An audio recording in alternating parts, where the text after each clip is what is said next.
জয়া, পুজো শেষ, কিন্তু আমাদের মতো বাঙালিদের কিন্তু উৎসব শেষ হয়নি।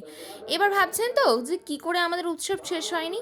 আমাদের কাছে সব থেকে বড় উৎসব হলো আমাদের গাছ। আমাদের গাছে যখন নতুন ফুল আসবে, তার থেকে খুশি আমাদের আর কিছুতে লাগে না। যাই হোক, আমাদের গাছ যতদিন বেঁচে থাকবে, ঠিক ততদিন আমাদের উৎসব চলবে। তো গরম বর্ষা শেষে এখন শীতের আগমনের শুরু।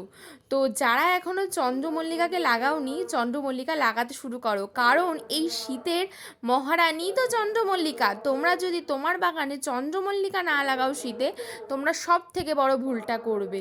তো যারা অলরেডি লাগিয়ে ফেলেছো তাদের জন্য বলি যে তোমাদের গাছকে আরও ঝোপালো করার জন্য চন্দ্রমল্লিকাকে পিঞ্চিং করো। এই পিঞ্চিং জিনিসটা যে কী অসাধারণ, নিজেরা না করলে বুঝতে পারবে না। আগে বাপি আমাকে অনেকবার পিঞ্চিংয়ের বিষয়ে বোঝাতে চেষ্টা করেছে, কিন্তু আমি ঠিক বুঝতে পারিনি। খুব মায়া লাগতো জানো তো, উপরের থেকে ওইভাবে ছোটো ছোটো ডালগুলো ছেঁটে ফেলে দিতে। কিন্তু এখন বুঝি যে পিঞ্চিং করলে কতটা গাছ ঝোপালো হয়। তাই যারা যাদের গাছকে ঝোপালো করতে চাইছো, তারা শিগগিরই পিঞ্চিং করো, কারণ শীত চলে আসলে ফুল ফোটার সময় হয়ে যাবে, তখন কিন্তু তোমরা পিঞ্চিং করতে পারবে না।